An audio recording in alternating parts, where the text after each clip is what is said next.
Welcome to my channel. वो दोनों एक बार फिर खामोश थे। असजद को उलझन होने लगी।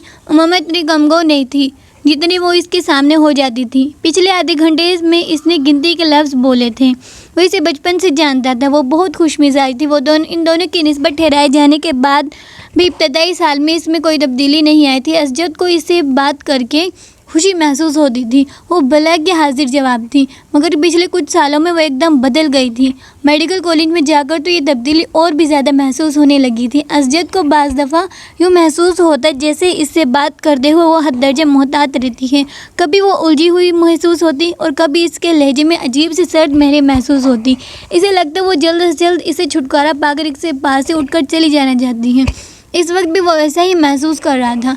मैं कई बार सोचता हूँ मैं खामख़ाई तुम्हारे लिए यहाँ आने का तरद्दुद करता हूँ। तुम्हें तो इससे कोई फ़र्क नहीं पड़ता होगा कि मैं आऊँ या ना आऊँ। असजद ने एक गहरी सांस लेकर कहा। वो इसके बिलमुकाबिल लॉन चेयर पर बैठी दूर बाउंड्री वॉल पर चढ़ी हुई बैल को घूर रही थी। असजद की शिकायत पर इसने गर्दन हिलाए बगैर अपनी नज़रें बैल से हटाकर असजद पर मरकूज़ कर दी। असजद ने सवाली नज़रों से इसे देखा, मगर वो खामोश रही। तो इसने लफ्ज़ों में कुछ रद्द-बदल के साथ अपना सवाल दोहराया। तुम्हें मेरे ना आने से कोई फ़र्क नहीं पड़ेगा उम्मा, क्यों ठीक कह रहा हूँ मैं? अब मैं क्या कह सकती हूँ इस पर? तुम कम से कम इनकार तो कर सकती हो, मेरी बात को झुठला सकती हो। ऐसी बात नहीं है, मैं गलत सोच रहा हूँ। और ऐसी बात नहीं है, आप गलत सोच रहे हैं, उम्मा ने इसकी बात काट कर कहा। इसका लहजा अब भी इतना ही ठंडा और चेहरा इतना ही बेतासुदा जितना पहले था। असजद एक ठंडी सांस लेकर रह गया।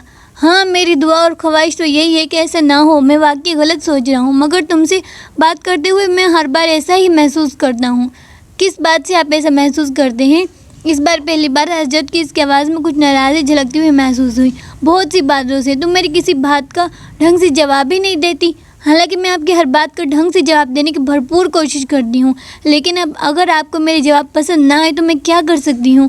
असजद को इस बार बात करते हुए मज़ीद कुछ खफा महसूस हुई। मैंने ये कब कहा कि मुझे तुम्हारे जवाब पसंद नहीं आए? मैं तो सिर्फ ये कह रहा हूँ कि मेरी हर बात के जवाब में तुम्हारे पास हाँ और नहीं के अलावा कुछ नहीं होता।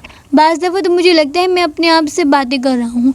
अगर आप मुझसे ये पूछेंगे कि तुम ठीक हो, तो मैं इसका जवाब हाँ या ना में नहीं दूंगी। हाँ और नहीं के अलावा इस सवाल का जवाब किसी तकरीर से दिया जा सकता है तो आप मुझे वो दे दे, मैं कर दूंगी।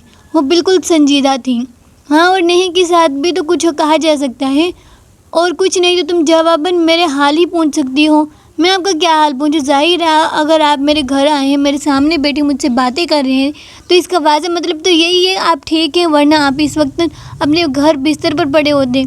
ये फॉर्मेलिटी होती है उम्मा। और अरे आप जानते नहीं, मैं फॉर्मेलिटीज़ पर यकीन नहीं रखती। आप भी मुझसे मेरा हाल ना पूछा करें, मैं बिल्कुल माइंड नहीं करूँगी। असजद जैसे लाजवाब हो गया। ठीक है, फॉर्मेलिटीज़ को छोड़ो, बंदा कोई और बात कर लेता है, कुछ डिस्कस कर लेता है, अपनी मसरूफियत के बारे में कुछ बता देता है। असजद मैं आपसे क्या डिस्कस करूँ? आप बिज़नेस करते हैं, मैं मेडिकल की स्टूडेंट हूँ। मैं आपसे क्या पूछूँ? स्टॉक मार्केट की पोजीशन, ट्रेंड बुलिश था या बेरिश था, इंडेक्स में कितने पॉइंट्स का इजाफा हुआ, या अगली कंसाइनमेंट कहाँ भेज रही हैं, इस बार गवर्नमेंट ने आपको कितनी रैबिट दी? इसका लहजा भी इतना ही सर था। या आपसे एनाटॉमी डिस्कस करूं, कौन से मामले इंसान के जिगर को मुतासिर कर सकते हैं? बाईपास सर्जरी में इस साल कौन सी नई तकनीक इस्तेमाल की गई?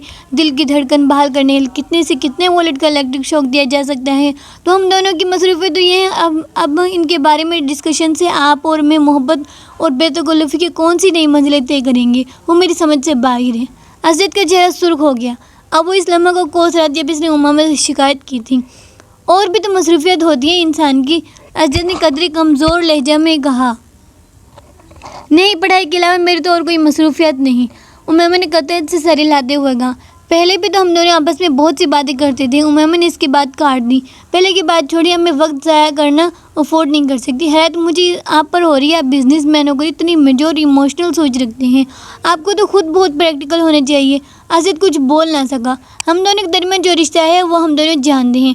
अब अगर आप मेरी प्रैक्टिकल अप्रोच को बेअल्तफ़ाती, बेनियाजी, नाराज़ी समझे तो मैं क्या कर सकती हूँ?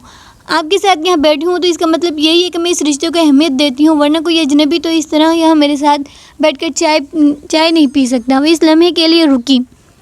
और जहाँ तक इस बात का ताल्लुक है कि आपके आने या ना आने से मुझे कोई फ़र्क पड़ेगा या नहीं, हकीकत यह है कि हम दोनों ही बहुत मसरूफ़ रहते हैं। हम मॉडर्न एज की पैदावार ہیں، نہ میں کوئی ہیر ہوں، نہ آپ رانجھے کے قبیلے سے تعلق رکھتے ہیں۔